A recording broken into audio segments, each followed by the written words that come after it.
First lesson of the third unit, 3.1, is on Salonika, the Jewish metropolis. I talked about the golden era of the 16th and 17th century. The 18th century is a period of decline after Sabbatianism and the false messiah, and everyone selling all their property and falling into dismay.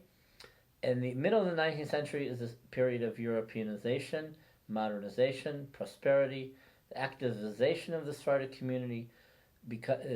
Jews become more immersed in world commerce and regional commerce. The community has many poor people, but the community is affluent. It's exemplary in terms of philanthropy, and so here I'm giving you some of the headlines of the decay, but basically the resurrection. So the Jews of Salonika controlled the port. They were the custom agents. They were the stevedores, the port workers. They were the fishermen. Their specialty was they had what was called a downis, a intermediary boat. So in other words, if a big ship came into the bay, they would take a little boat and unload the merchandise and then bring it to the port. The port was closed on Shabbat, but there was a very Jewish distinctive presence at the port. But this is Shabbat in Salonika, the Greek period. But you can see that they're dressed daintily on Shabbat in big numbers, and that was just to walk along the port was something to do in the afternoon. This is a panoramic view of the bay. Historically, the old city was on the upper part of the city. That's not where the Jews lived, but that's the character of the city with the city walls. That's where a lot more of the Turkish population lived. You see the city walls. Those exist today. At the port, though, the wall extended to the port I think in the 19th century. That was taken down and it became an open port. This is the White Tower, which is the symbol of Salonika. Essentially, it was an Ottoman prison called Yeni Kule. Per se, it has no Jewish connection, but it's just a symbol of the city. This is like an Ottoman house. Notice the rooms and the, sort of the porches strutting out. That's very typical of Ottoman architecture. Also, that's how you can identify a neighborhood, let's say in a Greek community or an Ottoman community where Jews lived. This is one of a rare picture we have of a Jewish family standing outside their house. There's no windows. It's pretty Spartan, but they look very authentic. Notice the dress of the woman. Hey, here are these. These aren't necessarily rabbis, but they're traditional people. You wouldn't necessarily say they're loafers, but who knows when it is. They probably study in yeshiva. They may be artisans, but in the late afternoon, they posed for a picture. There are already cameras at the end of the 19th century, so you'll have photos. This is the White Tower, but it shows you the area of the boardwalk near it. This is the Ottoman period. That's not the Greek period. So it's an old photo. Again, here are the traditional religious Salonican Jews standing around. Me'am Loez was the weekly Parshat HaShavua, the Torah portion for the common man in Salonika, in a colloquial, in a simple language that he could understand. And it was in a colorful language. It had a lot of humor, a lot of analogies. It was very picturesque. The Jews, as the dominant group and now Western educated, they introduced modernization and industrialization to the city. They introduced the tram. They introduced the gas light as for public lighting. They introduced natural gas. They introduced eventually electricity, and of course the trains for the region, and this changed life tremendously. That's a contemporary picture by the White Tower, but those were gas lights put in the Ottoman period by Jewish pioneers. So the people in the Alliance, like Joseph Nechama, he was a pioneer in entering the gas lights. Alatini, who was a Livornese Jew, he advanced the Alliance and other in the Talmud Torah and other Western education, and the Alatini family had over 7 factories. They made bricks, they had mills, they made beer, and they employed a lot of the Greek Orthodox population. So there was a city of over 30 synagogues. So there, on the left, that's the consecration of the Talmud Torah.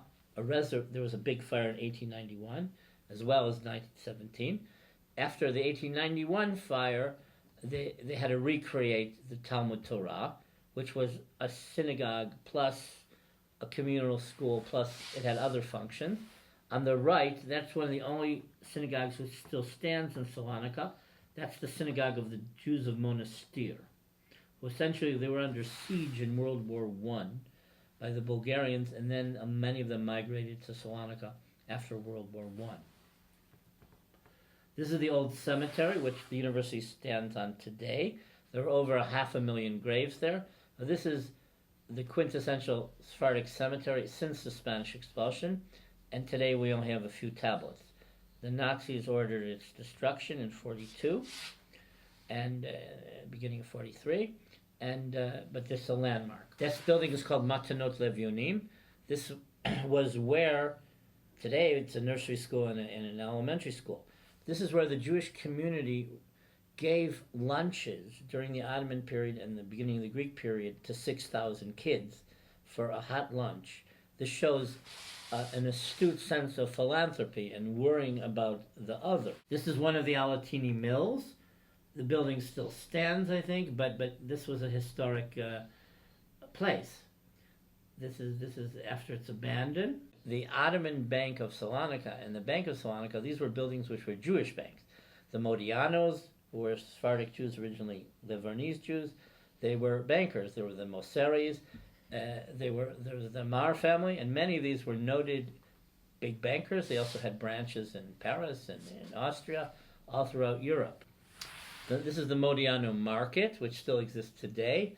It's a dead horse under the Greek government now under austerity, but it was a lively place, it's sort of like a Sephardic replica. These are Jewish villas, more in the eastern part of the city, on a street called Vasilea Olgas, or Queen Olga Street. So one of these mansions is the local historical museum. Some of them are even converted to like B&Bs, but they still remain. So you see the wealth. The followers of Shabtai Tzvi who converted to Islam were called Dunmei. They also were, some of them, especially one of the sects which was called Kapanji, they were very, very astute, wealthy tobacco merchants. So there's also a mansion, a villa of the Kapanji family in Salonika. This was the Alatini villa, which is this is the pedagogy school and foreign language school of the university today. Originally it was a mansion of the Alatini family, and then when the Young Turks revolted and the Jewish socialists attacked the capital, they took the Sultan Abdul Hamid prisoner and they brought him to Salonika, where he was put in jail in the Alatini mansion.